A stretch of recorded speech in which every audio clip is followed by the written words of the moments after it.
It was the eve of Issus, when a lone shepherd paused on a rocky slope above the river. The moon had just crested the horizon, silvering the fields below. He watched in silence as a single figure strode along the north bank, cloak billowing, eyes set on the distant fires of the Persian camp. Even from this distance, the shepherd felt a shiver, an energy like thunder gathering before a storm. No ordinary man could move with such purpose, nor inspire such quiet awe in glinting steel, in horses like shadows. He heard whispers among his flock. He is the son of gods. He wears the sun in his smile. And in that moment, the shepherd understood that this man sought not just victory or wealth, but something far greater, a kind of immortality that no tomb could hold. This man was Alexander of Macedon, barely 30 years old, yet already the architect of an empire that stretched from the Aegean to the Indus. His life was measured not in some tally of years, but in deeds so vast they defied the boundary between mortal and legend. As he crept beneath those moonlit skies, the soldiers who had slept under the weight of fear felt their hearts stir. They sensed in his presence the tremor of destiny. In the flicker of those distant campfires, Alexander saw not a sleeping army, but a world waiting to be remade, waiting for a spark that could ignite the ambitions of millions. And so he gathered his talismanic resolve and prepared to cross a river that separated him from history itself. Even as a child, Alexander exhibited a gaze that pierced beyond the horizon. Aristotle, his tutor, once marveled at how the young prince would climb the hills around Pella and stare into the distance, as though searching for an answer no one else could see. In those silent moments, the seed of immortality was planted. Alexander did not merely inherit a kingdom, he inherited a vision of boundless possibility. When he was 12, he tamed Bucephalus, a horse no other would dare ride. As the colt shied and bucked, young Alexander recognized that the animal feared its own shadow. With a steady voice, he turned Bucephalus toward the sun so that his shadow fell behind him, and the horse calmed. As he mounted, Aristotle remarked, "Remember, my son, that an empire is conquered not by brute force alone, but by understanding fear, both in men and in one's own heart." In this act, Alexander revealed a truth. To become immortal through your deeds, you must see beyond fear's illusions. He recognized that the greatest obstacles are often projections of doubt, and he chose to face them head-on. In your own life, the shadow may be uncertainty about your purpose, hesitation to pursue a dream, or social pressures that whisper you cannot succeed. Alexander's patience with Bucephalus teaches us that when you confront your fears, giving them space, understanding their shape, you can mount them and ride, rather than be held prisoner. Each time you defeat a personal fear, you carve a notch in the stone of your legacy. When Alexander ascended the throne at 20, many expected him to remain a figurehead, overshadowed by his regents and generals.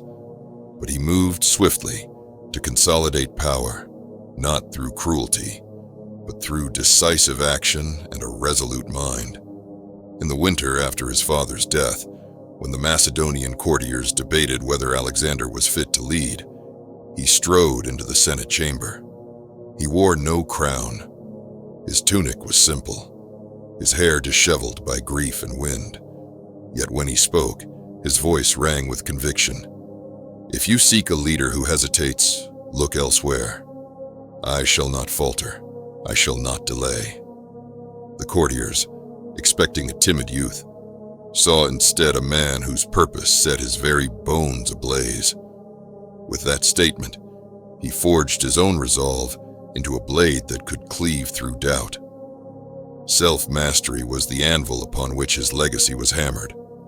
In every choosing moment, when he decided to push beyond comfort, to remain true to his course despite obstacles, He laid another brick in the monument of his deeds. Alexander tested himself relentlessly. He held war councils into the night, sparring in the training grounds through blizzards, fasting before battles to sharpen his mind. Such acts of self-discipline told his soldiers, "I expect of myself what I ask of you." By demanding excellence from himself, he forced the world to acknowledge his authority. If you seek immortality through action, note this: the campaigns of your life, your profession, your relationships, your creative endeavors will only leave a lasting imprint if you are willing to push your limits. It is not enough to plan. You must act, even when that action tests your endurance. When you rise before dawn to hone your craft, when you face rejection without cowering, when you chart a course others deem impossible, you begin to carve your name into the fabric of time. As Alexander marched through the Peloponnesian landscape, he knew that victory was not guaranteed by valor alone. He needed the loyalty of his men, an army that saw him not as an aloof monarch, but as a brother in arms. On the eve of Chaeronea, he slept not in a heater's lodge, but beside his foot soldiers, sharing their blankets and their peril. When dawn broke and battle lines formed, he mounted his stallion and rode among them, looking into every face, speaking to their hearts. He understood that respect cannot be decreed, but must be cultivated. He listened to his general's counsel, yet he refused to remain distant. He rewarded courage on the field, ricocheting praise when a grenadier held his line, ensuring a promotion for a cavalry officer who refused to retreat.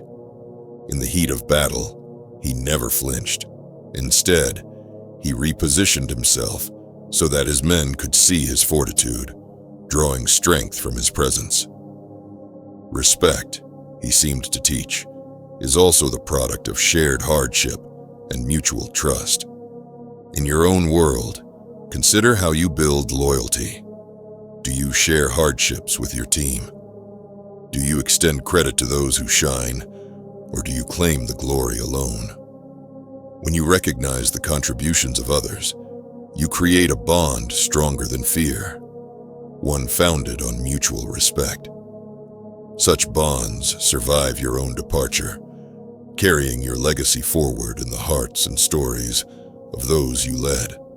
As Alexander prepared to cross the Hellespont into Asia Minor, he carved his name into legend with a single brutal gesture. He had his ship's rowers drag their trireme through a narrow channel no map deemed navigable. As dawn broke, they moored on the eastern shore. When they stepped onto the sands, he cast his spear into the land, proclaiming, "There, let this stand as proof that I have forced my way across." That act was not mere theater. It was the explosion of a will so unbending that even the gods themselves seemed to pause in awe. The men around him, witnessing this, felt a transformation. Their own wills, once frail with fear, found a new anchor in his example. In that moment, they accepted that if Alexander believed he could reshape the world, then they could shoulder his vision without question. In your life, forging an unbreakable will means establishing a purpose that reverberates in every fiber of your being. It is not enough to voice a goal. You must internalize it so completely that doubt becomes unspeakable. If you wish to excel as an artist, refuse to consider the notion of failure. If you wish to build a business, imagine every no as evidence that you are refining your aim. When your will ripples through your posture, your gaze, your very heartbeat, others sense it as inevitability, and respect follows. At the banks of the Hydaspes River in India, Alexander faced a foe unlike any before. Elephants whose size dwarfed cavalry horses, whose charge could shatter both rank and spirit. The battle stretched into an azure dusk, punctuated by the trumpeting of pachyderms. But Alexander refused to bow to these colossal beasts. He observed their movements, studied their patterns, and rallied his phalanx into a tight wedge, creating a corridor through which his companion cavalry could strike at weaknesses. The assault was brutal, the cost high. Yet by dawn, he had secured victory. The story spread through Asia, Europe, and beyond. A man who dared to match wits with nature's most terrifying creations. He showed that no force, embodied in flesh or steel or myth, could stand against a mindset on conquest. In your own life, forging a legacy that defies time means confronting obstacles deemed impossible. When you undertake an endeavor so audacious that it shakes the assumptions of your peers, launching a revolutionary invention, scaling a mountain once thought forbidden, or speaking a truth so deep it fractures comfortable illusions, you carve a niche in history. Your deed outlives you, becoming a beacon for those who follow. Soon, Alexander reached the borders of the known world, where his men, exhausted by decades of marching and battle, urged him to turn back. They reminded him of grief weeping for home, of wives and children yearning for their husbands and fathers. Yet he fixed his gaze eastward, to the place where sky met mystery. He did not speak of impossibility. He spoke only of destiny. I will not return unless I am remembered. But fate intervened. On the banks of the Hydaspes, his men staged a mutiny, refusing to cross farther. In that moment, Alexander faced a choice: force obedience, risk fracturing his empire, or accept their will. He chose peace. He knelt by the river, eyes heavy with the weight of both triumph and sorrow. In his yielding, he showed that wisdom sometimes lies not in relentless pushing, but in knowing when to pause. Yet even as his mortal flame flickered out in Babylon, his deeds continued to blaze across time. He seemed to understand an eternal truth. It is not death one fears, but being forgotten. His campaigns, his strategies, his acts of bold compassion, such as the moment he knelt before a captured Persian priest and granted him mercy, became woven into an epic tapestry, preserved in the memories and legends of countless peoples. Alexander knew that even destruction, wielded with fierce purpose, could be immortal if it carried meaning beyond its violence. Your life is not a footnote unless you allow it to be. The path to immortality begins with a vision. See a horizon beyond your fears, and continues with presence that merges empathy with authority. It demands decisive action, even when the ground trembles, intellectual mastery so thorough that uncertainty quails before you, and relentless discipline that outlasts comfort. It requires elevating others, wielding authority with empathy, embracing change so you never become predictable, and shaping your legacy around values that transcend your lifespan. Each step you take, each fear you conquer, each mind you inspire, each barrier you shatter, becomes a brick in the monument of your deeds. When you weave these elements together, you forge a legacy that outlives your mortal years, an echo that resonates in the minds of those who follow. A life measured not by the tick of a clock, but by the ripples you cast across the shores of time. So step forward now. Seize the mantle of your own destiny. Stand at your metaphorical river's edge and force your way across.